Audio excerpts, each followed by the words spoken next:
Muy buenas noches, amados Mwiriwe neza amigos, bakundwa hermanos, inshuti aquí na en bene data Manizales, bo ngaha muri Manizales, Colombia. Es Colombia. para mí un privilegio grande Kuri jewe ni ihigwe rikomeye estar con cyane ustedes en esta ocasión kuba ndi kumwe namwe para muri uyu compartir mwanya con ustedes kugira ngo unos dusangire momentos de compañerismo umwanya wo alrededor kuyaga de la palabra de ku Dios, ijambo en su ry'Imana programa no ku mugambi wayo correspondiente a este tiempo final. uwanye n'iki gihe Para lo cy'iherezo. cual quiero leer en Nicyo gituma ngomba Genesis gusoma capítulo mu 1 itanguriro versos ikigabane 1 cya al mbere 5, umurongo wa mbere kugeza ku wa donde gatanu dice, en el ahavuga principio hati creó Dios ubwa los mbere na mbere cielos Imana yaremye y la ijuru n'isi, y la tierra estaba isi desordenada yari ikiri y buziba, vacía, yari y ku las busa gusa, tinieblas estaban sobre kandi la umwiza faz del abismo, wari upfutse y el idamba, Espíritu de Dios kandi mpwemu se w'Imana movía yatambatamba sobre la faz hejuru de las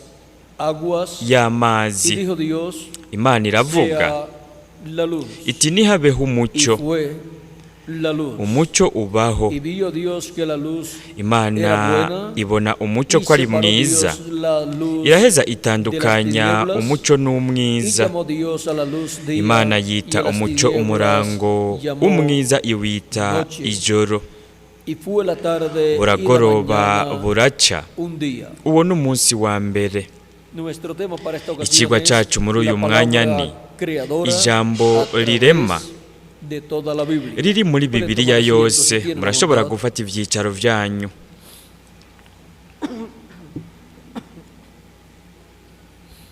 La palabra creadora a través de toda la Ijambo Biblia. rirema riri muri Bibiliya yose. Hemos visto como Dios Turabonye ingene Imana toda la creación. yashizeho yatumye ibyaremwe byose bibaho. Mu kigabane cya mbere mu butumwa bwiza bwanditswe na Yohana, Dios naho nyene Imana acerca de la creación iratubwira ku bijanye n'ivyaremwe, ikanatubwira no ku muremyi.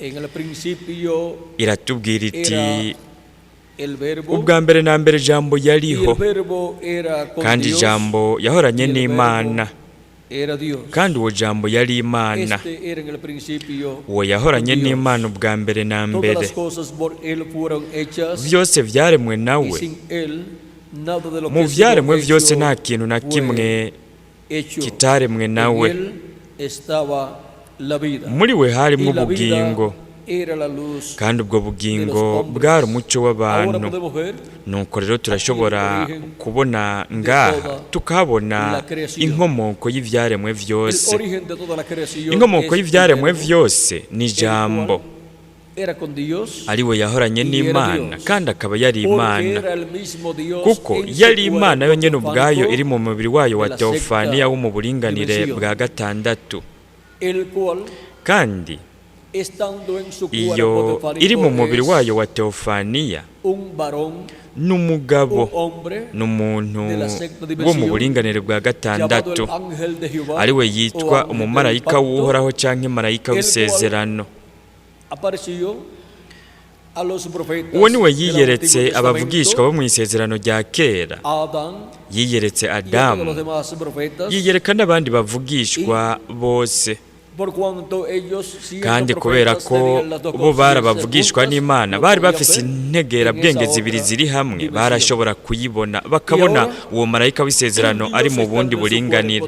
Nuko rero Imana iri mu mubiri wayo wa teofaniya mu buringanire bwa gatandatu, ari wo mubiri usa n'uyu mubiri wacu ariko wo mu bundi buringanire, Llevó a cabo toda la creación, yarahejeje irarema hablando de ivyaremwe existencia, vyose, toda ikavuga la creación, ivyaremwe vyose bikabaho, su palabra ikoresheje creadora. ijambo ryayo rirema. Y ahora Nuko rero nosotros necesitamos ver a través twebwe de toda la turakeneye, Biblia turakwiye kurabira muri Bibiliya la palabra yose, creadora que viene tukahabona ijambo del rirema, creador, ari ryo riva ku muremyi, riva ku Mana, el cual por medio de su manifestación kandi iyo biciye mu kugaragara kwayo igaragariye mu mubiri wayo wa teofaniya, todas las cosas yagumye iriko irarema ibintu byose, ha ungido kandi a sus profetas de edad yasize abavugishwa bayo mu gihe uja y ha mu colocado kindi, su palabra en la kandi boca ijambo de sus ryayo profetas. yarahejeje irishira muri abo bavugishwa. Nicyo gituma igihe abavugishwa bavuga ijambo Esa ry'Imana, palabra se ha ido iryo cumpliendo jambo ryagumye ririko rirashitswa mu mwanya ryategerezwa gushikirizwamwo, kubera iki kugira ngo gutyo hahinduke ukuri ivy'Imana yaba yavuze ibivugiye mu ijambo ryayo rirema rivuzwe n'abavugishwa bayo. Imana yarabwiye umuvugishwa n'Imana Mose, kandi mu nyuma yaranavuze biciye mu muvugishwa n'Imana Mose mu gitabo cyo gusubira mu vyagezwe mu kigabane cya 15 canke mu kigabane cya 18 umurongo wa 15 kabandanya.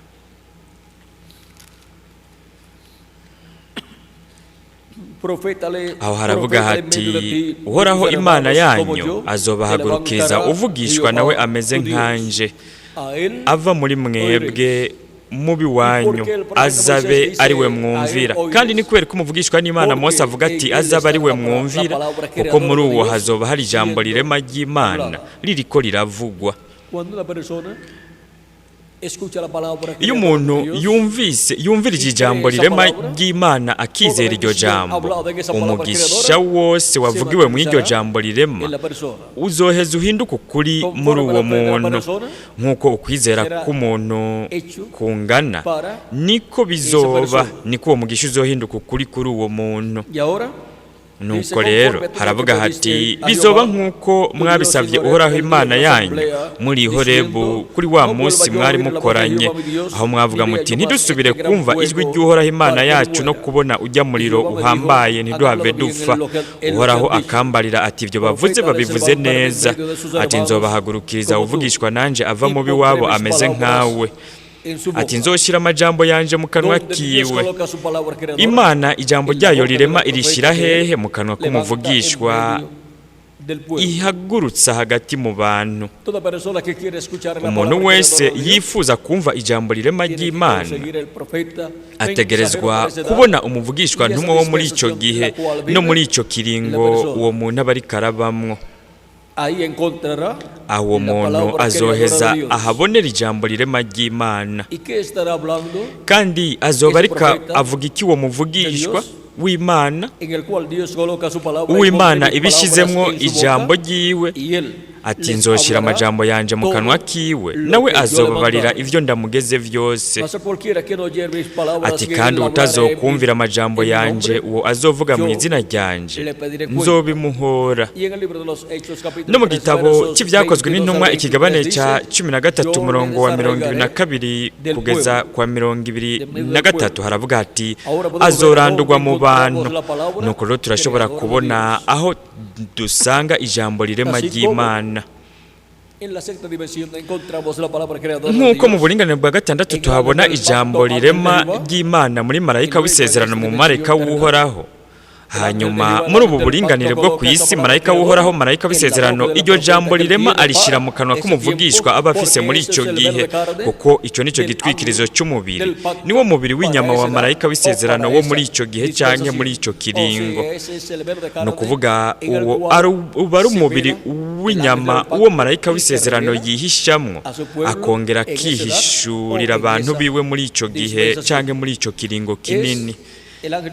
Ni marayika w'isezerano mu marayika w'uhoraho, ni Yesu Kristo ari muri mpwemu yera, ni wabari muri buri ntumwa y'Imana ibirungitswe kugira ngo biciye muri iyo ntumwa ijambo rirema ry'Imana rivugigwe hagati mu bwoko bw'ibiremwa abantu. Kandi iryo jambo rirema rivuzwe mu nyuma riraheza rigahinduka ukuri ku isi, hagahinduka ukuri ibiba vyavuzwe. Nuko rero turashobora kubona yuko umuntu atazotungwa n'umutsima gusa, ariko azotungwa n'ijambo ryose riva mu kanwa k'Imana. Ni ingirakamaro cyane ko twobona iryo jambo rirema ry'Imana mu gihe twebwe twemerewe kubamwo, nk'uko byabaye ingirakamaro ko bobona iryo jambo rirema ry'Imana muri buri gihe no muri buri kiringo kinini, ku bantu babaye muri buri gihe no muri buri kiringo. Nk'akarorero mu gihe cya Nowa, hariho amadini menshi, hari amamiliyoni menshi y'ibiremwa abantu ku isi, ariko ijambo rirema ry'Imana ryari mu kanwa k'umuntu umwe yitwa Nowa. Abumvirije iryo jwi ry'Imana, abumvise ijambo rirema ry'Imana rivuzwe biciye mu mvugishwa n'Imana Mose, barahagurutse batangura gukorana na Nowa mu kubaza ubwato. Nuko ubwato bwarabazwe kugira ngo bakire barokoke ukurandurwa ko muri kiriya gihe. Abatumvirije ijwi ry'Imana, ijambo rirema ry'Imana biciye mu mvugishwa n'Imana Nowa, ntibarajwe ishinga, ntibitayeho ibintu byari kuba muri icyo gihe kandi ntibabyizeye. Kandi igihe umwuzure waza warabahitanye, warabahoneje abo bose batizeye.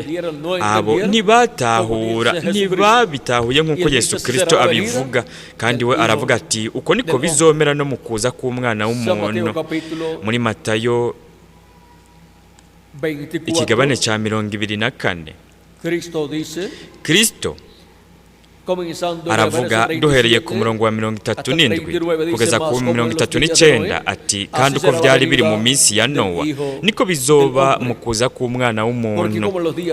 Kuko ariko bari bameze mu munsi umwuzure utari bwatere, barajya, baranywa, bararongora, barashingira, bageza kuri wa munsi Nowa yinjiriye muri bwa bwato, ntibagira icyo bamenya kugeza aho umwuzure waziye ubatwara bose. Niko nukuza k'Umwana w'umuntu kuzomera.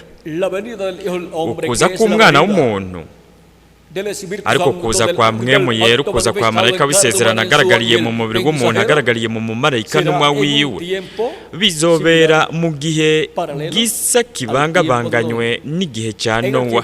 Mu gihe cya Nowa ijambo rirema ry'Imana ryari hehe? Ryari muri Nowa. Imana yari yashyize ijambo ryayo mu kanwa k'umuvugishwa n'Imana Nowa, kandi we yaravuga iryo jambo rirema, akavuga ibintu byagira bibe. Nuko mu nyuma turabona yuko ibyo bintu byabaye, naho byari ibintu abantu batokwibaza ko byoshobora kuba. Ariko buri gihe amadini yamavuga yuko Imana ari urukundo, kandi uko n'ukuri kw'Imana. Ariko kandi ivyanditswe biranavuga yuko Imana ari umuriro utongora. Kandi harabaho igihe kugira ngo Imana ikunde, kandi harabaho n'igihe aho Imana itegereza kuzana ibihano ku bwoko bw'ibiremwa abantu. Kandi mu gihe cya Nowa turabona yuko ijambo rirema ryariko riravugwa biciye mu mvugishwa n'Imana Nowa. Abakiriye bakizera iryo jambo, nuko bagakorana na Nowa mu kubaza ubwato, abo bararokotse. Nowa n'umuryango wiwe bararokotse ukurandurwa, ariko abatizeye bo umwuzure waraje ubahonya, ubahitana bose. Nuko rero ubu naho nk'uko byagenze mu gihe cya Nowa, Yesu Kristo avuga ko ariko bizogenda no mu kuza k'Umwana w'umuntu muri kino gihe cya nyuma. Turiko turaba mu gihe kibangabanganywe kimeze nk'icya Nowa. Aricyo gituma ukugaragara k'Umwana w'umuntu, ukugaragara kwa marayika w'isezerano, ukugaragara kwa Yesu Kristo muri Mpwemu Yera biciye mu marayika n'umwa wiwe, azoba ariko araduha iryo jambo rirema ry'ubutumwa bwiza bw'ubwami. Kandi muri iryo jambo rirema azoba ariko aratumenyesha ibi bintu byose bitegerezwa kuba vuba, kandi azoba ariko arahamagara yegeranya abatoranijwe bose b'Imana, kandi azoba ariko aradutegura kugira ngo duhindurwe, tuzamugwe muri kino gihe cy'iherezo, imbere y'uko ibihano vy'Imana biza ku bwoko bw'ibiremwa abantu. Abantu bose ntibazokumva ijwi ry'Imana, ariko uri n'ugutwi ko kumva ijwi ry'Imana niyumve icyo Mpwemu abwira amashengero muri kino gihe cy'iherezo. Byahishuriwe Yohana 22:16, haravuga hati, jewe Yesu ntumye umumarayika wanje gushingira intahe mwebwe ibyo mu mashengero.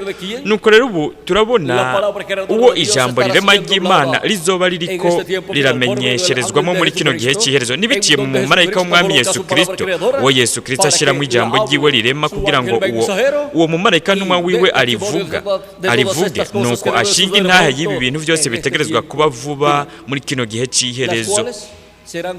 Ivyo bintu bizoshitswa kimwe kimwe mu mwanya wacu kigenewe gushikirizwamo, ariko ibi bintu byose bivugwa na Mpwemu Yera, akabivuga biciye mu mumarayika n'umwa wiwe muri kino gihe cy'iherezo.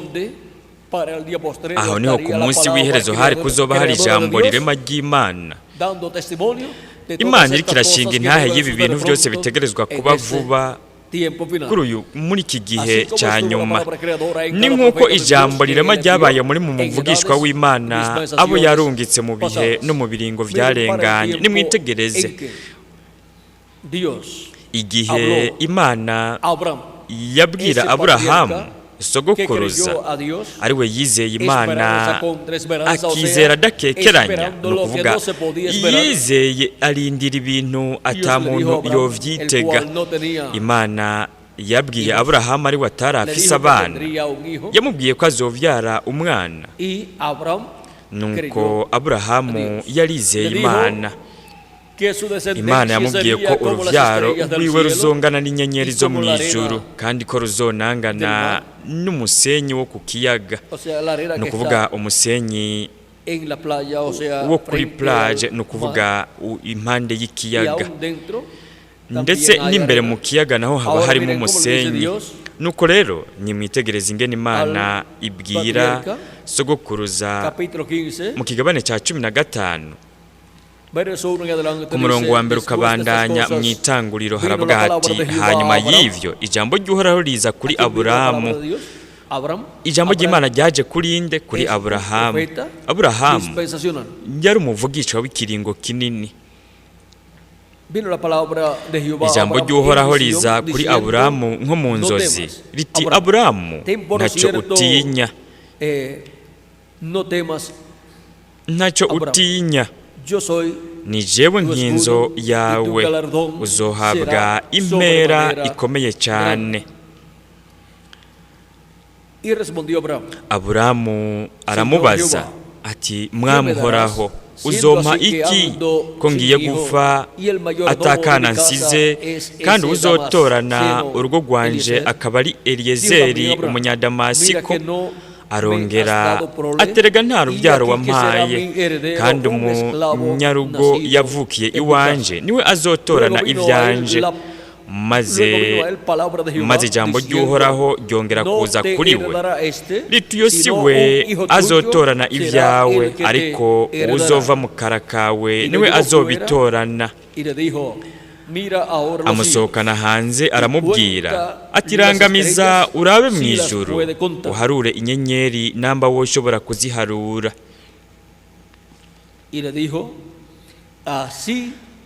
Ati uruvyaro rwawe niko ruzongana. Yizera uhoraho, uhoraho abimuharura ko nko kugororoka. Aramubarira ati ni jewe uhoraho nagukuye muri Uri i Bukaludaya kugira ngo nze nguhe iki gihugu ucegukire. Aramubaza ati mwamuhoraho, icyomenyesha yuko nzocegukira niki? Aramwishura atabira inka y'ishashi imaze imyaka 3 n'impene ivyara imaze imyaka 3 n'imfizi y'intama imaze imyaka 3 nyene n'intunguru imwe n'icana c'inuma. Yabira ivyo vyose abihimburamwo kubiri, igihimba cyose agitumberanya na kigenzi cyaco. Ariko inyoni zo ntiyazihimbagura. Ibisiga by'amegwe ngo bigwe kuri iyo mivyimba, Aburahamu akabigurura. Ku kirengazuba Aburahamu itiro riramuhwikira, asinzira ubutikoma, maze ubwoba butewe n'umwiza w'umuzitanya buramufata. Uhoraho abarira Aburahamu atumenye neza yuko uruvyaro rwawe ruzoba inyambukira mu gihugu kitari cyabo, kandi bazokorera bene cyo nabo bazobagirira nabi imyaka 400. Maze iryo hanga bazokorera nzorikira kwiteka, ariko amaherezo bazorivamwo bakuyeyo ubutunzi bwinshi. Ariko weho uzohambya ba sogokuruza amahoro, uzohambwa wisaziye neza, kandi abuzukuruza babazojayo nibo bazogaruka ino, kuko kugabitanya kw'abamori kutaruzura. Maze izuba rirenze bumaze gukorana, haboneka ikibengebenge cy'umuriro gifunduka umwotsi n'urumuri rwaka bica hagati y'ivyo bihimba. Kuri uwo munsi nyene uhoraho asezeranira Aburamu isezerano atuhereye ku ruzi rwo muri Egiputa ugashitsa ku ruzi runini ari rwo Efurate, uruvyaro rwawe ndaruhaye iki gihugu. Nuko Imana iraheze igabandanya idondagura ngaha ibibanza vyari biri muri ico gihugu c'isezerano. Haravuga ati arico c'Abanyekeni n'ic'Abakenizi n'ic'Abakadimoni n'ic'Abaheti n'ic'Abaferisi n'ic'Abalefa n'ic'Abamori n'ic'Abanyakanani n'ic'Abagirugashi n'ic'Abayebusi. Ni ukuvuga ibi bibanza, ibi bihugu, ibi bibanza nivyo vyari kuzokugwaho. Ni ibihugu bingahe ngaha? 2, 3, kimwe 2, 3, 4, 5, 6, 7, 8, 9, 10. Así como para el tiempo final. Ni nkuko no mu gihe cy'iherezo 10 reyes abami 10 bazoha ububasha n'ubutware bwabo igikoko, ariko mu nyuma serán quitadas bazokugwaho tanto la bestia como cyaba los 10 reyes, ico gikoko n'abami 10, porque Dios dará kuko por heredad Imana a los justos izoraga abagororotsi la tierra isi como él lo prometió. nkuko yo yabisezeranije. No temáis manada pequeña, Nimutinye mwa busho buto, kuko so vyamuhimbaye kubaha ubwami canke kubaraga ubwami. Así es que Nuko rero por medio de la palabra de Dios, biciye mu ijambo ry'Imana, así como Dios se prometió darle nkuko Imana yasezeranirije guha igihugu cy'isezerano ubwoko bw'Abaheburayo, arico gihugu cyari gisanzwe kibamwe abantu, para establecerse allí kugira ngo ngaho un nuevo reino, himikwe ubwami bushasha, ubwami bwa Isirayeli, aho Imana ariyo yari kuba iganje ubwoko bw'Abaheburayo. Ubu muri uwo mwanya ubwami bw'Imana ku isi aribwo bugiye kwimikwa ku isi mu nganji y'imyaka 1000. Turabona ko ubwo bwami bugifise intambamyi muri uyu mwanya, kandi ubwo iyo ntambamyi ni ubwami bw'abanyamahanga bugeze mu ntambuko y'ibirenge by'ivyuma bivanze n'ibumba, aho Antikristo azoba ariko araganza, kandi azoba ariko arahaguruka agwanya Kristo, agwanya n'abaturanijwe bose b'Imana. Ariko mbega ivyanditswe bivuga gute? Turabe mu vyahishuriwe Yohana ikigabane cya 17. Hariko haravuga ku bami 10 no ku gikoko. Haravuga hati abo bahuza inama baca gikoko ububasha bwabo n'ubutware bwabo. Abo bazogwanya umwagazi w'intama, uwo mwagazi azobanesha kuko ari we aganza abaganza n'umwami w'abami, kandi abari kumwe nawe bahamagawe batoranijwe bayobotse nabo bazobanesha. Ikigabane cya 17 umurongo wa 13 kugeza ku wa 15 mu byahishuriwe Yohana. Nuko rero turashobora kubona no mu byahishuriwe Yohana ikigabane cya 11 umurongo wa 15 kabandanya yuko ubwami bw'iyi si buzohinduka bukubo bw'umukundo wacu umwami Yesu Kristo. Haravuga hati umumarayika w'indwi avuza inzamba, mw'ijuru hakurikira amajwi arenga ati ubwami bw'isi buhindutse ubw'umwami wacu n'ubwa Kristo wiwe, kandi azohora ahangamye ibihe bitazoshira. Amen. Babakuru 24 bicara ku ntebe zabo imbere y'Imana, bikubita hasi bubamye basenga Imana bati turagushimye mwami Imana ushobora byose, uriho kandi wamyeho, kuko wabiriye ububasha bwawe buhambaye ukima, kandi amahanga araraka, uburake bwawe buraza. Igihe cyo guciramo amateka abapfuye kirashika, n'icyo kugereramwe abasavyi bawe nibo bavugishwa nawe, no kugerera abera n'abubaha izina ryawe, aboroshye n'abahambaye, n'icyo guhonerezamwo abaho nyisi. Urusengero rw'Imana rwo mu ijuru rurugurugwa, mu rusengero rwayo habonekamo isanduku y'isezerano ryayo, hakurikira imiravyo n'amajwi n'imituragaro no gutigita kw'isi n'urubura ruhambaye. Nuko rero murabona ngaha ingene tuhafise ubuvugishwa bwerekana ibizoba biriko biraba muri kino gihe cy'iherezo. esa palabra profética, iri palabra jambo creadora de ry'ubuvugishwa Dios, ijambo rirema ry'Imana es hablada.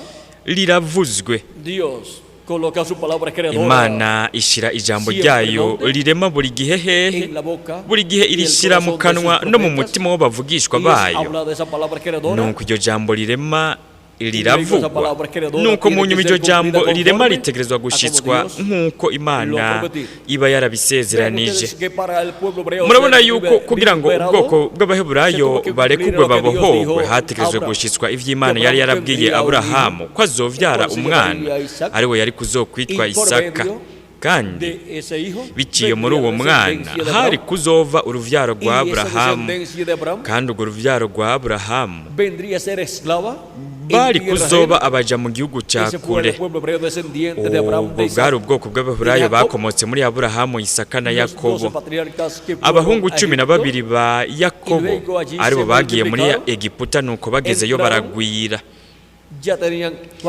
Igihe bashikayo bari basanzwe bafise abana, nuko mu nyuma bakomeje bagwira, babandanije bagwira. Ariko Farawo inyuma y'igihe kanaka, uwundi Farawo mushasha wahavuye aza, uwo we ntiyarazi ibya Yozefu. Uwo yarakinyije ubwoko bw'Abaheburayo abagira nk'abaja. Ubwa mbere ntibari bameze nk'abaja igihe Yozefu yari akihari. Farawo yarazi Yozefu, yafashe neza ubwoko bw'Abaheburayo, ariko mu nyuma Farawo mushasha yaraje, nuko uwo we ntiyarazi ibya Yozefu. Yozefu yari yaramaze gupfa, kandi uwo yarahejeje arakinyeza ubwoko bw'Abaheburayo. Guhera ngaho ukabandanya ubwoko bw'Abaheburayo bahinduka baja mu gihugu cya kure. Ariko Imana yari yaramaze kubihishurira Aburahamu, sogokuruza wo kwizera, kandi ntiyari yamuhishuriye ko bazoba baja gusa, yari yaranamuhishuriye ko bazobohogwa bakarekugwa, bakabohoka mu ntambuko, aho imyaka 400 yari kuba yamaze kuzura. Imyaka 400 y'ubuja bw'ubwoko bw'Abaheburayo bari mu gihugu cya Egiputa. Kandi nimurabi ingene ibyo byose byari byaramaze kuvugwa n'ijambo rirema ry'Imana, bikabwiga umuvugishwa Aburahamu, ariwe mu nyuma yabimenyekanishije. Kandi Aburahamu aho ntiyari bwanaronke n'abana, kandi Imana yari yamaze kubwira Aburahamu, yari yaramaze kubwira Aburahamu ivyari kuzoba ku ruvyaro rwiwe. Ibintu byose ivy'Imana ivuga, turabona yuko ibivuga ikoresheje iryo jambo rirema. Nuko rero ivy'Imana ivuga biba ari ukuri, kandi hatekerezwa gushitswa ivy'Imana iba yaravuze. Nuko rero murabona ingene igihe ubwoko bw'Abaheburayo bagwirira muri Egiputa, nuko hagakwira imyaka 400. Igihe hari himirije gukwira iyo myaka 400, Mose yaciye avuka. Ni ukuvuga yuko Mose yavutse hasigaye imyaka 50 kugira ngo ahuzure hakwira imyaka 400. Igihe Mose yari afise imyaka 40, hari hasigaye imyaka 4 kugira ngo imyaka 400 yuzure y'ubwoko bw'Abaheburayo bari mu gihugu cya Egiputa. Kandi mu nyuma Mose amaze kugira ingorane kanaka muri Egiputa, igihe yari yishe umunyegiputa yari afashe nabi Umuheburayo, kubera ko Farawo, ivyo nivyo vyatumye Farawo ashaka kwica Mose. Ubu rubanza yari gucigwa rwari urubanza rwo gufa. Farawo yategetse yuko bafata Mose kugira ngo bamukurikirane, bamucire igihano kirengeye ibindi byose, urubanza rwo gufa. Ariko Mose yarahunze aja mu gihugu c'Imidiyani, ahunga nk'uri karakurikiranwa n'ubutungane bwo muri Egiputa. Imidiyani turazi yuko yubakanye n'umukobwa wa Yetiro, yavyaye abahungu 2, araheza aba umwungere w'intama, intama za sebukwe Yetiro. Kandi yamaze imyaka 40 ariko araragira intama, kandi Imana yari kiramutegura imumenyereza. kuko Mose yari kuzotegerezwa kuragira intama z'Imana abana ba Isirayeli akabaragira mu myaka 40 nabo nyene bari mu bugaragwa. Nico gituma rero yategerezwa no kubohora ubwoko bw'Abaheburayo, kandi kugira ngo habe kubohorwa k'ubwoko bw'Abaheburayo kwari kuba ukugaragara kw'Imana ya Aburahamu na Isaka na Yakobo igaragariye muri Mose. Imana igashira muri Mose iryo jambo rirema, kandi ico nico gituma ivyo Mose yakora vyose Imana yarabwira Mose ibyo bintu we yategereza gukora, yabishira mu mutima no mu kanwa ka Mose, Mose akabivuga. Nuko iryo jambo Mose yavuga ryarashyizwa kubera iki? Kuko ryari jambo rirema ry'Imana, ryari mu kanwa k'umuntu, ryari mu kanwa ka Mose. Nuko rero turashobora kubona aho ubwoko bw'Abaheburayo bashobora gusanga ijambo rirema ry'Imana muri kiriya gihe. Barisanga mu kanwa kandi kumuvugishwa n'Imana Mose, kuko Imana ishyira ijambo ryayo mu kanwa k'abavugishwa bayo. Nzobahagurukiriza uvugishwa nanje ava mu biwabo ameze nkawe. Gusubira mu Vyagezwe ikigabane cya 18 umurongo wa 15 kugeza ku 19 azobabarira ibyo ndamugeze vyose. Muri iryo jambo rirema ry'Imana riko riravugwa na Mose, mu nyuma harahinduka ukuri ivyose ivyo Mose yavuga, ryari jambo rirema ry'Imana. Kandi iryo niryo jambo bavugishwa n'Imana bamye bavuga mu gihe uja mu kindi no mu kiringo uja mu kindi, ijambo rirema ry'Imana. Nuko rero muri Bibiliya yose turahabona ijambo rirema ry'Imana ryanditswe, kuko ngaha turahabona ivy'Imana byose yabwiye abavugishwa nayo. Nico gituma ijambo riri muri Bibiliya ari ukuri, kuko ni ijambo rirema ry'Imana. Kandi umuntu ntazotungwa n'umutsima gusa, ariko azotungwa n'ijambo ryose riva mu kanwa k'Imana. Akanwa k'Imana n'abahanuzi bavugishwa n'Imana, abo Imana ishyiramo ijambo ryayo. Imana iravuga muri Amos ikigabane cya 3 umurongo w'7 iti, Uhoraho ntazogira icyo akora atabanje kwibira akabanga abasavyi biwe avugisha. Ikintu cyose icy'Imana izokora igihishurira ubwa mbere abavugishwa bayo, nabo bakagihishurira abantu b'Imana. Kandi ubwo nibwo buvugishwa bw'Imana butegerezwa gushikirizwa hagati mu bwoko bw'ibiremwa abantu. Nuko rero ubu naho mu gihe cy'iherezo hari inzara ku isi, nk'uko bivugwa muri Amosi ikigabane 8 umurongo wa 11. Hari inzara, hati ntizoba ari inzara y'ivyo kurya canke inyota y'amazi, ariko izoba ariyo kumva ijambo ry'Imana, iryo jambo rirema. Nuko rero ubu mbega ni hehe twosanga ijambo, nituzosanga ijambo rirema ry'Imana ku munsi w'iherezo? Yesu Kristo aravuga mu byahishuriwe Yohana ikigabane cya 22 umurongo wa 16 ati, jewe Yesu ntumye umumarayika wanje gushingira intahe mwebwe ivyo mu mashengero. Aho niho Imana ishyira ijambo ryayo rirema muri kino gihe cy'iherezo, mu mutima no mu kanwa k'umumarayika ntumwa wayo, ari we arungikwa azanye iryo jambo rirema ry'Imana kugira ngo ashinge intahe y'ibi bintu byose bitegerezwa kuba vuba muri kino gihe cy'iherezo.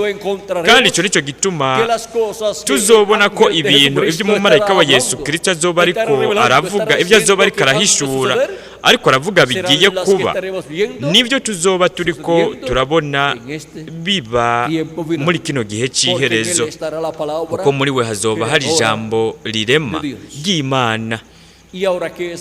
Nuko rero mbega ijambo rirema ry'Imana ni iki?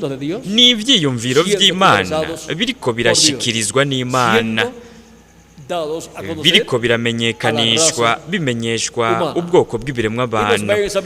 Kandi ivyiyumviro vy'Imana nta n'umwe yoshobora kubitahura ngo abimenye bitabanze gushikirizwa ngo bigaragazwe, bivugwe biciye mu bavugishwa, mu bahanuzi b'Imana. Nuko rero ivyiyumviro vy'Imana kugira ngo bihishurwe bigaragare bivugwe ku munsi w'iherezo. Tuzoba dufise ku isi umuntu yitwa umumarayika w'umwami Yesu Kristo, uwo ivyiyumviro vy'Imana bizoshikiririzwamwo bihishurwe bigaragarizwe ubwoko bw'ibiremwa abantu, kugira ngo gutyo ibintu bizoba biriko biravugwa biheze bishyitswe muri kino gihe cya nyuma.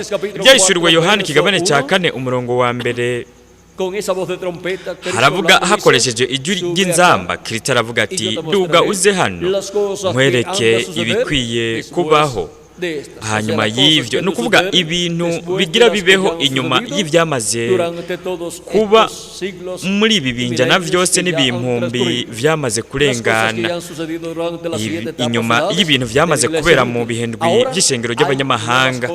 Ubu naho hari ibintu bishasha canke hari ibindi bintu bitegerezwa kubera muri kino gihe ca nyuma, kandi ivyo nivyo bizoba biriko biramenyeshwa abana bose b'abahungu n'abakobwa b'Imana bazoba bariko baraba muri kino gihe c'iherezo. Duga uze hano. Mbega tudugahe? No kuduga mu gihe cy'ibuye rikomeza imfuruka, aho marayika w'isezerano ari we Yesu Kristo ari muri mpwemo yera azoba agaragariye mu mumarayika ntumwa wiwe, ariko aratuvugisha, ariko aratubwira ibi bintu byose bitegerezwa kuba. Nta kindi gihe na kimwe canke iyindi ntambuko n'imwe Kristo azoba arimwo muri kino gihe cy'iherezo agaragaye, ariko aravugisha abantu biwe, ariko aravugisha ishengero ryiwe ryo mu banyamahanga, mu nyuma ngo aheze avugisha n'ubwoko bw'Abaheburayo, uretse gusa mu gihe cy'ibuye rikomeza imfuruka. Kuko kugeza ubu ibindi ibihendwi by'ishengero ry'abanyamahanga byaramaze kurengana, kandi Imana yaramaze kuvuga ibyo yategerezwa kuvuga biciye mu bamarayika ntumandwi bayo, ibyo yategerezwa kubwira ibihendwi by'ishengero ry'abanyamahanga. Nuko rero ubu naho ibintu bitegerezwa kuvugwa muri kino gihe cya nyuma, kandi bikumvirizwa n'abana b'abahungu n'abakobwa b'Imana, bivugirwa mu gihe cy'ibuye rikomeza imfuruka, mu kiringo kinini gishasha, ikiringo cy'ubwami, kandi bivugwa n'intumwa nshasha y'ikiringo kinini, umumarayika w'umwami Yesu Kristo. Kandi Kristo biciye mu mumarayika ntumwa wiwe arahamagara akegeranya abatoranijwe biwe, akababegeraniriza hehe mu gihe cy'ibuye rikomeza imfuruka, kandi arabahishurira ibi bintu byose bitegerezwa kuba vuba, nk'uko biri mu buvugishwa buri muri Bibiliya yose. Nicyo gituma tuzobona yuko ubutumwa bw'umumarayika w'umwami Yesu Kristo ubuva mu vyanditswe byose, ububonekera muri Bibiliya yose, uhereye mu itanguriro kugeza mu byahishuriwe Yohana, kuko niho shobora kuba ukuvuguruzanya, ukudahuza mu butumwa bw'umumarayika w'umwami Yesu Kristo. Ubwo butumwa ngo nibuhure n'ibiri muri Bibiliya, butegerezwa kuba ari ubutumwa buhwanye n'ivyanditswe, buhwanye n'ibiri muri Bibiliya, ubwo butumwa bw'umumarayika w'umwami Yesu Kristo. Ariko aratumenyesha ibi bintu byose bitegerezwa kuba vuba muri kino gihe cy'iherezo. Nuko rero turabonye aho tuzokumvira ijambo rirema ry'Imana muri kino gihe cya nyuma. Ibyahishuriwe Yohana ikigabane cya 4 haravuga hati, duga uze hano nkwereke ibintu bikwiye kubaho hanyuma y'ibyo. We aratuvugisha akoresheje ijwi rirenga ry'inzamba, kandi umuntu wese abaye ku munsi w'iherezo azoba ariko arumva iryo jwi rirenga ry'inzamba ririko riratubwira ibi bintu byose bitegerezwa kuba vuba, ariko azoryumva biciye muri inde. Reka turabe uzomenyekanishirizwamwo ibi bintu bitegerezwa kuba. Ibyahishuriwe Yohana 22 umurongo wa 6 haravuga hati, arambarira ati, ayo majambo nayo kwizegwa n'ay'ukuri, kandi umwami niyo Mana igera impwemu z'abavugishwa nayo, yatumye umumarayika wiwe kwereka abagurano biwe, kwereka abagurano biwe ibigira bibeho vuba. Ni kubera iki Yesu Kristo atuma umumarayika ntumwa wiwe kugira ngo yereke abagurano biwe, yereke ishengero ryiwe, mu nyuma yereke n'ubwoko bw'Abaheburayo, abereka ibintu bitegerezwa kuba vuba. muri kino gihe cya Y nyuma, toda persona kandi umuntu que quiere wese saber las cosas que deben yifuza suceder en este kumenya tiempo ibintu final, bitegerezwa kubera muri pues kino irá gihe al cy'iherezo, ángel de Jesucristo, azoja ku mumarayika en el w'umwami cual Yesu estará Jesucristo, Kristo, el Espíritu Santo uwo Yesu manifestado, Kristo azoba agaragariyemo ari muri mwemu yera, ariko aratubwira ibi bintu byose bitegerezwa kuba vuba, kuko Kristo ari muri mwemu yera mu mumarayika ntumwa wiwe, azoba yashyize mu kanwa k'umumarayika ntumwa wiwe no mu mutima wiwe ibi bintu byose, kugira ngo we abivuge asizwe na mwemu yera, sean reveladas nuko a la iglesia de bihishurirwa Jesucristo y ishengero luego rya Yesu al Kristo, pueblo mu hebreo. nyuma bihishurirwe O n'ubwoko sea, bw'abaheburayo. ven que esa revelación Ni para el ukuvuga pueblo hazi uko de guhishurirwa Dios, la ku iglesia bantu de b'Imana Jesucristo, ku ishengero luego rya para Yesu el Kristo, pueblo mu nyuma uko guhishurirwa hebreo. kuze no ku bwoko bw'abaheburayo. tengamos Nuko gutyo la palabra turonke revelada de ijambo Dios, la palabra rihishuwe creadora de ry'Imana, Dios, ijambo rirema ry'Imana, que nos da a conocer ariryo ritumenyesha todas estas cosas que ibi deben bintu byose suceder pronto. bitegerezwa kuba vuba. Nimwitegereze cuando Dios igihe fue Imana a traer a la luz yashyiraho umucyo, igashyira donde umucyo estaba ku la isi, revelación mbega uguhishurirwa kwari de lo que hehe Dios iba a hacer en ese kw'ivyo tiempo, Imana yagira ikore pues muri ico estaba en gihe, esa uko palabra guhishurirwa creadora que dijo, iryo sea jambo, uko la guhishurirwa luz. kwari mw'iryo jambo rirema ariryo Ahí ryavuze estaba riti umucyo nubeho. la revelación Aho niho hari de lo que uguhishurirwa kw'ivyo iba a cumplir, Imana iba a hacer. yagira ishitse, Y yagira luego ikore. que fue hablada esa palabra Nuko creadora, iryo jambo que rirema sucedió, rimaze kuvugwa, habaye iki? fue la luz. Umucyo O sea, se wabayeho, materializó ni ukuvuga esa palabra iryo creadora. jambo rirema ryahindutse ukuri. Y ahora para que se Nuko rero ubu naho kugira ngo la promesa de la transformación de isezerano nosotros ryo los que guhindurwa vivimos, kwa twebwe bariho turi y de la bazima kugira ngo resurrección de los rihinduke muertos ukuri, en hamwe Cristo. n'isezerano ryo kuzuka ko bapfuye bizeye Kristo.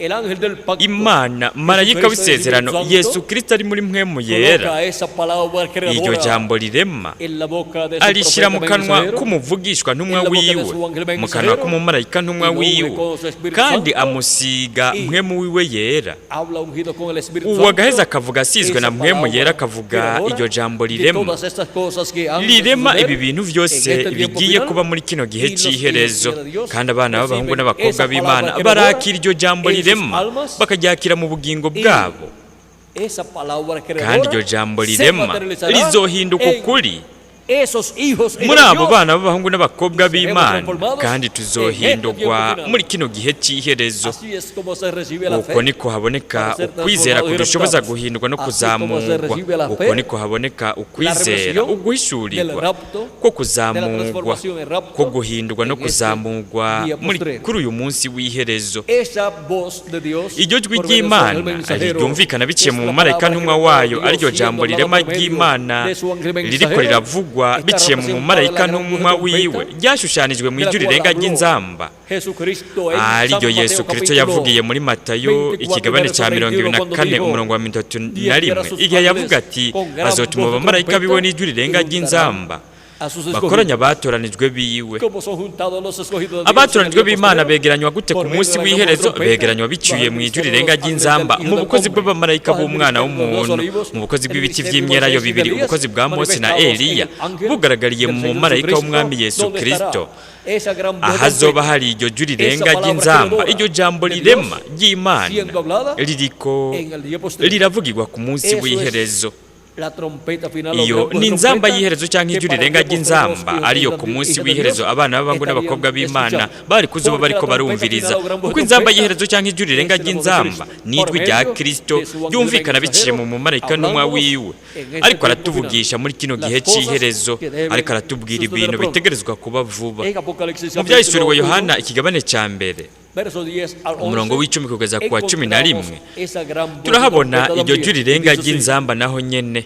Juan dice, "Yo estaba en el Yohana Espíritu aravuga ati en el día ku del Señor. munsi w'Imana nari muri mwemu, numva inyuma yanjye ijwi rirenga nk'iry'inzamba Yo soy el rivuga Alfa y el riti Omega, ndi Alfa na Omega, el primero uwa mbere y el último. n'uw'iherezo. ¿Quién es el Alfa y Alfa na ¿Quién Omega es el primero y ninde? el Uwa mbere último? n'uw'iherezo Nuestro Señor ninde? Jesucristo. N'umwami wacu Yesu Kristo. Y esa gran voz de trompeta Kandi iryo que jwi Juan rirenga escuchó, ry'inzamba iryo Yohana yumvise la voz del Alfa y Omega, ni ijwi rya Alfa na es Omega, la voz de Jesucristo ni ijwi rya Yesu Kristo en el día del Señor, o sea, ku munsi w'Imana, ni ukuvuga ku munsi el w'iherezo, séptimo milenio. aricyo kimpumbi kigira indwi, ariko aratuvugisha biciye mu mumarayika ntumwa wiwe, ariko aratubwira ibi bintu byose bitegerezwa kuba vuba. Y ahora, nuko rero así como Juan estuvo escuchando en nk'uko el día del yohana ku munsi w'imana yari ko arumva ijwi rya kristo aryumva nk'ijwi rirenga ry'inzamba, Señor, los escogidos de Dios en el día abatoranijwe posterior b'imana estarán nabo ku munsi escuchando w'iherezo bazuba bari ko barumva ijwi rirema ry'imana, iryo jwi rirenga ry'inzamba, ijwi rya kristo ariko aratuvugisha biciye mu mumarayika ntumwa wiwe, ariko aratubwira ibi bintu byose bitegerezwa kuba vuba. Yohana intumwa n'ishusho n'urugero ashushanya ishengero rya Yesu Kristo hamwe n'abamarayika ntumwa baryo ririko riraca mu ntambuko zitandukanye canke mu bihe bitandukanye by'ishengero rya Yesu Kristo. Nuko rero ibintu byose ibyo Yohana intumwa yaciyemo, ishengero rya Yesu Kristo naryo rirabicamwo riri kumwe n'abamarayika ntumwa baryo kugeza rishyitse muri kino gihe cy'iherezo.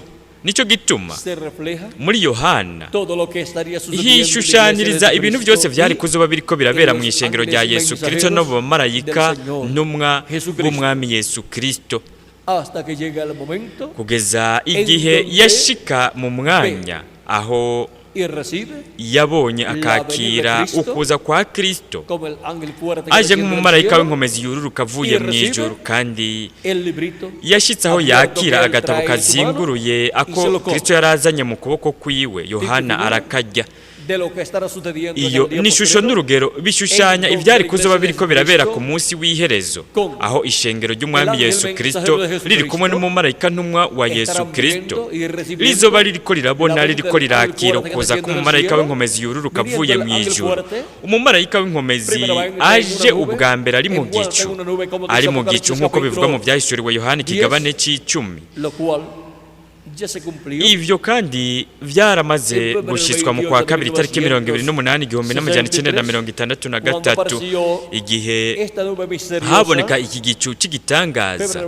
Mu kwa kabiri tariki 28/1963 igicu cy'igitangaza cyarabonetse ku birometero 42 utera uja hejuru, gifise n'ubwaguke bw'ibirometero 48. Kandi iki gicu ubushakashatsi abashakashatsi ntibashoboye kugitahura ngo batange isiguro y'iki gicu, kuko kuri ubu burebure ntihashobora kubera ibicu, kuko nta kabombera kaba ngo hashobore kuba ibicu. Ariko Revera William Branham yarasiguye, aravuga ico gicu icyo ari cyo n'ivyakoze ico gicu.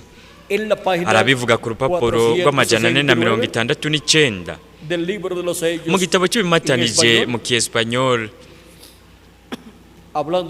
Ariko aravuga kuri iki gicu, aravuga ati, mbega muribuka yuko navuze ko umwe wo muri abo bamarayika yari umumarayika adasanzwe, namubonye atandukanye cyane n'abandi, yari mu mugwi wa batatu muri buri ruhande, n'uwundi hejuru n'uwundi haruguru. Ni ukuvuga yuko iki gicu cyakozwe n'abamarayika bari barungitswe n'Imana, aribo babonetse mu kwa kabiri tariki 28/1963. Duhindukije iki gicu tukakirabisha iburyo, turabona yuko gishushanya mu maso h'umwami, kandi uyu mumarayika uyu tubona ari ngaha niwo mumarayika yari atandukanye n'abandi, niwe ashushanije umushatsi wera w'umwami. Abandi bamarayika nabo aba bari ngaha n'abamarayika ntumwa ndwi b'ibihindwe by'ishengero ry'abanyamahanga bari mu mibiri yabo ya teofaniya. Kandi aha naho nyene hari umumarayika yari atandukanye n'abandi, nawe nyene yari mu mubiri we wa teofaniya. Nuko rero tubandanye dusoma, aravuga ati, bari mu mugwi wa batatu muri buri ruhande n'uwundi haruguru, kandi uwari ruhande yanje mparuye nteranja iburyo, uwo niwe yari umumarayika agira indwi. We yarakayangana cyane, kandi yasigura ikintu gikomeye cyane kuri jewe gusumba abandi. Narababwiye ko yari afise igikiriza kinini, kandi yari kaguruka atera aja mu buseruko. Narababwiye kandi ko yanteruye aranduza. N'uwuhe wo muri abo yateruye akaduza kandi agashyira muri iki gicu integuza y'ukuza kwa kabiri kwa Kristo? Revera William Branham n'umumarayika yaratandukanye n'abandi, niwe yamufashe aramuterura, aramuduza, amushyira muri uyu mugwi w'abamarayika. nuko rero reka turabe icyo avuga kuri uyu mumarayika. aravuga ati mbega muravyibuka? Nuko rero nguyu ngaha niwe yari afise ikimatanije c'indwi. Icyo nakigumanye nk'ikibazo mu bwenge bwanje ubuzima bwanje bwose. Ibindi bimatanije byari bifise isiguro ikomeye kuri jewe kugezaho, ariko mwebwe ntimwoshobora kwibaza ingene iki kimatanije c'indwi cyari gifise insiguro ikomeye cyane. Kubera iki? Kuko ikimatanije c'indwi nukuza kwa kabiri kwa Kristo, nukuza k'umwana w'umuntu aje ku munsi w'iherezo. Uyu mumarayika yaratandukanye n'abandi, ni marayika w'isezerano, ni umumarayika w'uhoraho, ari wafise ikimatanije c'indwi. Kandi kugira ngo ikimatanije c'indwi gishikirizwe ku isi, nk'uko kugira ngo ubukozi bw'umwe wese muri aba bamarayika ntumandwi b'ibihindwe by'isengero ry'abanyamahanga, kugira ngo ubukozi bwabo bushikirizwe ngaha ku isi, aba bamarayika ntumwa b'ibihindwe by'ishengero bategerejwe kuza bari mu mibiri y'abantu, baza ku isi umwe wese mu gihe yemerewe kubamwo. Nuko gutyo barahejeje barakora ubukozi ubw'Imana yari yahaye umwe wese muri abo bamarayika bayo, babukorera hagati mu ishengero ryayo. Nuko ubu naho kugira ngo umumarayika yari atandukanye n'abandi akora ubukozi bwo ku munsi w'iherezo, ategerezwa nawe kuza yihishije mu mubiri w'umuntu. Nuko akaza anihishuye biciye mu mubiri w'umuntu, kandi ategerezwa kuza nk'uko biri mu buvugishwa buvuga ku kuza k'umwana w'umuntu. Mu kuza k'umumarayika yari atandukanye n'abandi harashyitswa ubuvugishwa bwose, ubuhanuzi bwose buhwanye n'umunsi w'iherezo, kandi biciye mu kugaragara k'uyu mumarayika agaragariye mu mubiri w'umuntu ku munsi w'iherezo. Ijwi rirema ry'Imana rizoba ririko rirumvikana biciye mu gitwikirizo cy'umubiri, mu mubiri w'inyama uzoba urimo marayika w'isezerano, umubiri uzoba urimo umumarayika yaratandukanye n'abandi, kuko uwo mumarayika azoba ariko aravuga biciye mu ico gitwikirizo cy'umubiri azoba afise ku munsi w'iherezo. Nuko rero mu kugaragara k'uyu mumarayika yari atandukanye n'abandi, agaragariye ku munsi w'iherezo ari mu mubiri w'umuntu, agaragariye mu mumarayika w'umwami Yesu Kristo, uyo azoza aje nk'intumwa ya Isirayeli azanye ubutumwa bwiza bw'ubwami, kuko aje azanye ubutumwa bwa Isirayeli, aribwo butumwa bwiza bw'ubwami, aribwo aza ariko aramenyekanishirizamo ibi bintu byose bitegerezwa kuba vuba mu gihe cy'iherezo. We aje nk'intumwa ya Isirayeli, kandi aje vyongeye, aje ari nk'intumwa ije ku ishengero ryiwe ryo mu mahanga, kuko uwo ni we yamye ari hagati mu bwoko bw'Abaheburayo mu isezerano rya kera, agaragara ariko aravugisha ubwoko bw'Abaheburayo biciye mu bavugishwa biwe.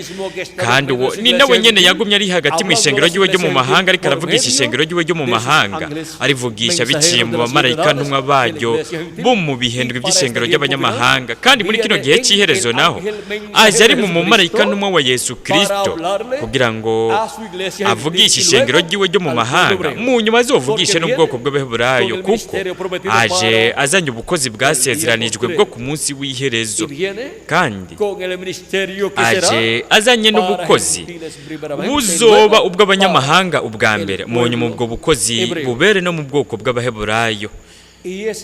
Kandi uwo mumarayika ari watandukanye n'abandi, niwe mumarayika nyene ari mu byahishuriwe Yohana ikigabane c'icumi umurongo wa mbere ukabandanya, ariwe yururuka avuye mu ijuru ari mu gicu, mu nyuma agashinga ikirenge ciwe c'iburyo mu kiyaga n'ic'ibumoso imuso zihamaga, agasemerera nk'uko intambwe yivuga imituragarondwi ikumvikanisha amajwi yayo. Murabona yuko imituragarondwi yumvikanisha amajwi yayo. Kristo yashitse ikirenge ciwe c'iburyo ku kiyaga n'ic'ibumoso imusozi, nukuvuga yumvikanisha amajwi yayo mu gihe haba hariko harashitswa ukuza kwiwe, kuko nijwi rya Kristo ku munsi w'iherezo.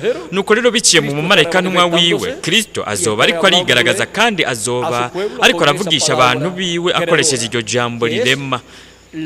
ari ryo jwi rya Kristo nk'intambwe yo mu muryango wa Yuda, ariko arasemera nk'uko intambwe yivuga, kandi imituragaro ndwi nayo iri kirumvikanisha amajwi yayo. Iryo ni ijwi rya Kristo, ijwi ry'imituragaro ndwi. Ariko aravuga nk'intambwe, kandi ariko araduhishurira ibi bintu byose bitegerezwa kuba vuba muri kino gihe cya nyuma.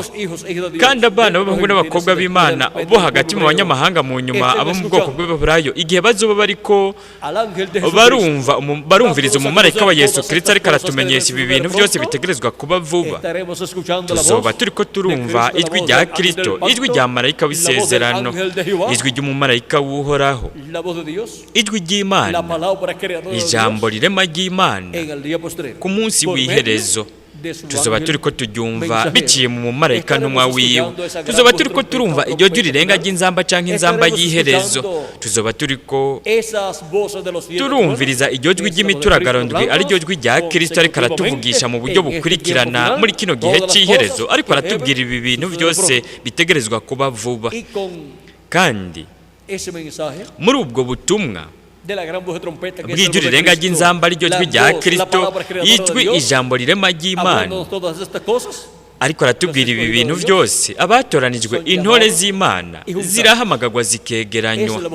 Iryo ni ijwi rya Kristo, ijwi ry'umwungere mwiza, ariko araduhishurira ibi bintu byose, ariko araduhamagara atwegeraniriza kuri uyu munsi w'iherezo mu gihe cy'ubuye rikomeza imfuruka no mu kiringo cy'ubwami. Kandi ariko aradutegura kugira ngo duhindurwe tunazamugwe muri kino gihe cy'iherezo. Nuko rero ukuzamugwa tugiye kuronka mu buryo bufadika, aho tuzohindurwa mu nyuma tukajanwa mu birori by'ubukwe bw'umwagazi w'intama. Uko kuzamugwa kwaramaze gushushanywa mu isezerano rya kera, igihe umuvugishwa n'Imana Enoke yaduzwa, aho harashushanije ukuzamurwa ko batoranijwe n'Imana. N'igihe Eliya umuvugishwa nawe yaduga mu ijuru, aho naho harashushanijwe ukuzamurwa ko batoranijwe b'Imana ko ku munsi w'iherezo. Kandi n'igihe umukunda wacu Mwami Yesu Kristo nawe yaduga mu ijuru, aho naho nyene harashushanijwe ukuzamurwa kw'intore z'Imana. Kandi igihe abapfuye bo mu isezerano rya kera bazuka, igihe Kristo nawe yarazutse, aho naho hashushanijwe ukuzuka ko bapfuye bizeye Kristo. No mu kuzuka kwa Lazaro naho nyene ahashushanijwe ukuzuka ko bapfiriye muri Kristo. Kandi igihe badugana na Kristo, igihe Kristo yaduga mu ijuru, baranazamuwe baduga mu ijuru abizera bo mu isezerano rya kera bari bazutse. Aho herekana ukuzamurwa ko batoranijwe b'Imana ko ku munsi w'iherezo. Nuko rero murabona ingene biciye mu vyanditswe, biciye muri Bibiliya, ivy'Imana byose izokorera muri kino gihe vyamaze gushushanwa kugereranywa. Ubu naho kandi ubu ukuzamurwa ko batoranijwe b'Imana kurashushanwa mu kuzamurwa kuba iyo abatoranijwe b'Imana baduze bakava mu gihe cy'indwi cy'ishengero ry'abanyamahanga bakaduga mu gihe cy'ubuye rikomeza imfuruka. Uko ni ukuzamurwa, ukuduzwa ko mu buryo bw'impwemu, ukuzamurwa ko mu mubiri w'ibanga wa Yesu Kristo, ukuzamurwa k'uwo mubiri uvuye mu gihe cyamaze kurangira, uwo mubiri ukaduga mu gihe kiriko kiratangura, aricyo gihe cy'ubuye rikomeza imfuruka, aricyo gihe cyo mu ijuru. Kandi mu yandi majambo ico ni gihe gihoraho kandi gifise n'ubutumwa budashira, aribwo butumwa bwiza butegerezwa kubwirwa ibiremwa abantu bose. Ubutumwa bw'inkuru nziza y'ubwami aribwo buca hirya no hino ivy'ukuza kwa kabiri kwa Kristo. No kuvuga ubwo butumwa bushingiye ku kuza kwa marayika w'isezerano, marayika w'Uhoraho yihishije mu mubiri w'umuntu, yihishije mu marayika ntumwa wiwe, kandi anihishuriye mu mubiri w'umuntu, yihishuye biciye mu marayika ntumwa wiwe.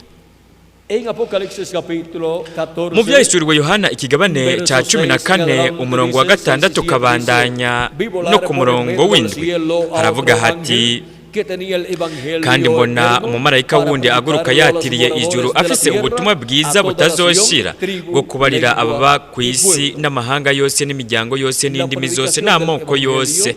Ukuvugwa k'ubutumwa bwiza ni gikorwa n'ibiremwa abantu, kandi uyu mumarayika ni umuvugishwa wo mu kiringo kinini cy'ubwami, akaba ari n'uwo mu gihe cy'ibihe rikomeza imfuruka. Uwo ni we aza ku munsi w'iherezo azanye ubutumwa bwiza budashira, kugira ngo abubwire amoko yose, imiryango yose, indimi zose n'amoko yose.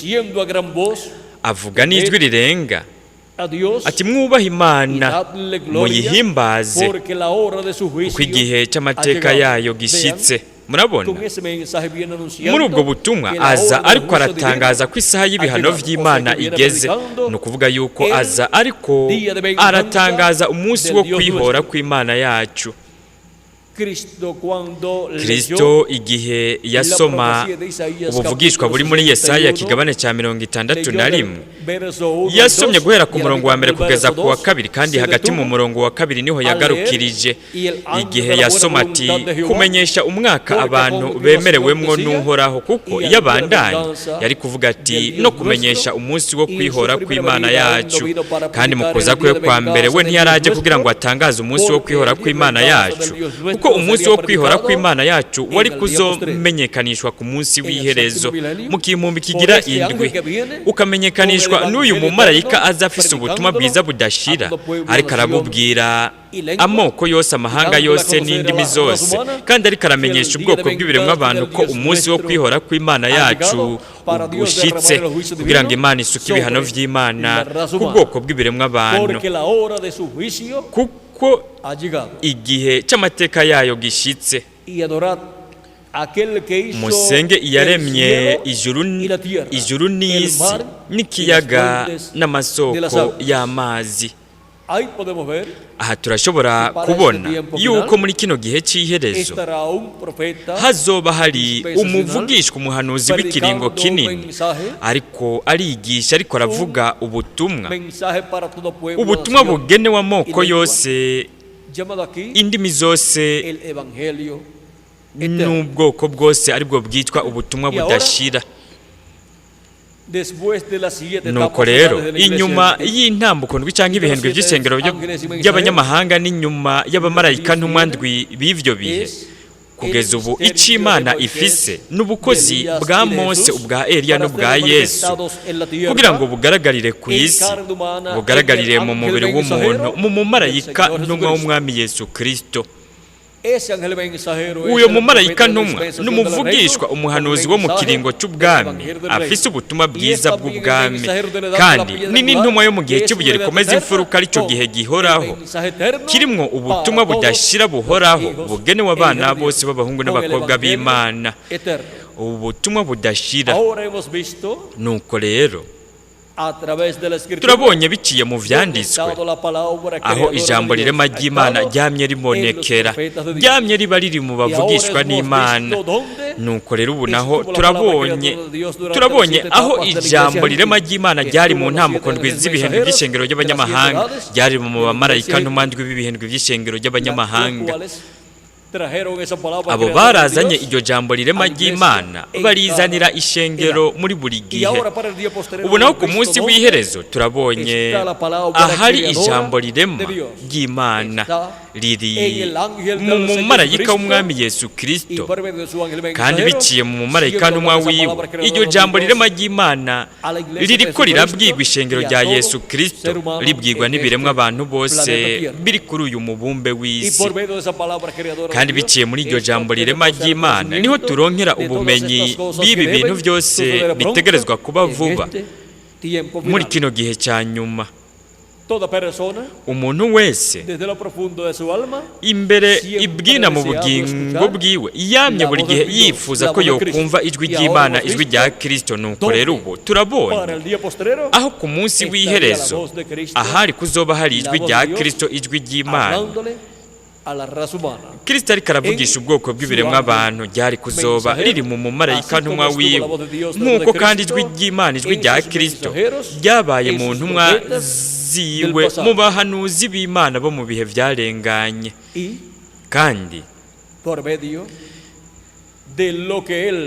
mu byo we muri kino gihe cy'iherezo yari kuzoba ariko araduhishurira, twebwe twari kuzoba turiko turahamagagwa twegeranirizwa mu gihe cy'ibuye rikomeza imfuruka, turiko turegeranywa nk'uko biri mu isezerano ry'Imana. Ubwa mbere hakegeranywa abatoranijwe bo mu banyamahanga, mu nyuma naho hazokwegeranya hahegeranywe abatoranijwe bo mu bwoko bw'Abaheburayo, aribyo 144 by'Abaheburayo, 12 byo muri buri muryango. Twamaze gushika mu gihe cy'ijambo rirema ry'Imana. Imana iriko iratubwira ibi bintu byose bitegerezwa kuba vuba, kandi Imana yaravuze biciye mu mvugishwa n'Imana Mose riti, uvugishwa n'Imana wo muri bene wanyu ameze nkanje, niwe uhoraho azobahagurukiriza, aze abe ari we mwumvira. Ni kubera iki avuga ati azobe ari we mwumvira? Kuko turiko turamwumva, tuzoba turiko turumva ijwi ry'Imana, ijambo rirema ry'Imana. Nuko rero muri kino gihe cy'iherezo aze abe ari we mwumvira muri iki gihe turiko turabamwo, kandi tuzokumva dutahure ibi bintu byose bitegerezwa kuba vuba. Azabe ari we mwumvira inde? Umumarayika w'Umwami Yesu Kristo, uwo Kristo muri mpwemu yera, marayika w'isezerano, azoba ariko aratuvugishirizamwo, ariko aratubwirira ijambo rirema, kandi ariko aratumenyesha ibi bintu byose bitegerezwa kuba vuba. Turabonye ibanga ry'ijambo rirema ry'Imana, turabonye iri banga, turibonye biciye muri Bibiliya yose. Turabonye aho ijambo rirema ry'Imana ryagumye ribonekera, duhereye mu itanguriro gushika mu byahishuriwe Yohana. Nuko rero rivuye mu kanwa k'Imana rija kubavugishwa n'Imana, rivuye kubavugishwa n'Imana rigashika ku bantu b'Imana, riva mu bwenge no mu mutima w'Imana rikaja mu bwenge no mu mutima w'umuvugishwa n'Imana, rivuye mu ntumwa y'Imana rikaja ku bantu b'Imana. Ubwo nibwo rutonde rw'Imana, niko Imana ikora.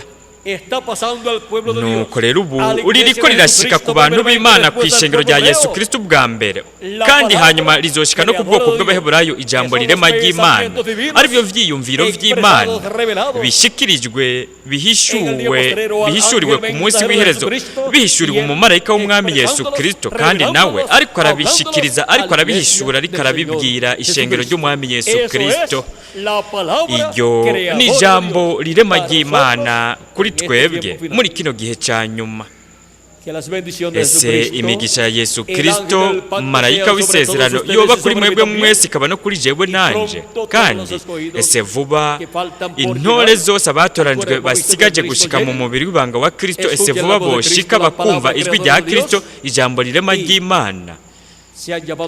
Nuko bagahamagagwa, bakegeranywa, bagashirwa mu mubiri w'ibanga wa Kristo mu gihe cy'ibuye rikomeza imfuruka. Nuko gutyo hakuzura igitigiri cy'abatoranijwe b'Imana bo ku munsi w'iherezo. Ese Kristo yobandanya ariko arahamagara yegeraniriza muri Amerika Latine na Karayibe abatoranijwe bose abafise. Nuko vuba huzure umubiri w'ibanga wa Yesu Kristo, kandi vuba twese duhindurwe, nuko tujanwe mu birori by'ubukwe bw'umwagazi w'intama mu ijuru, mu izina rihoraho ry'Umwami Yesu Kristo. Amen kandi amen. Kuri jewe ryari ihirwe rikomeye cyane kuba nari kumwe namwe muri rino joro, ndiko ndabashingira intahe y'ijambo rirema ry'Imana riri muri Bibiliya yose, ribonekera muri Bibiliya yose. Naberetse biciye muri Bibiliya yose aho ijambo ry'Imana rirema ryama riba buri gihe ryama riri mu muvugishwa agenewe kuba muri buri gihe no muri buri kiringo kinini. Nuko rero kandi nanaberetse aho ku munsi w'iherezo ijambo rirema ry'Imana ryari kuzoba ririhe mu mumarayika ntumwa wayo, kandi aho niho riheza rikaza ku bantu b'Imana, ku ishengero ryo mu banyamahanga ubwa mbere, mu nyuma ku bwoko bw'Abaheburayo. Aho niho ijambo rirema ry'Imana riheza rikaza rihwanye n'iki gihe cy'iherezo. Ese imigisha ya Yesu Kristo marayika w'isezerano yoba kuri mwebwe mwese ikaba no kuri jewe nanje, kandi se vuba twese twohindurwa tukanazamurwa gutyo tukajanwa mu birori by'ubukwe bw'umwagazi w'intama mu ijuru. Murakoze cyane kuba mwateze amatwi mubikunze, inshuti bakundwa bene data muri ngaha, kandi mwese mugira ijoro ryiza. Mwese mugira ijoro ryiza. Dusigarane bundi bushasha na Revera Miguel Bermudez Marine kugira ngo abandanye asozera iki gice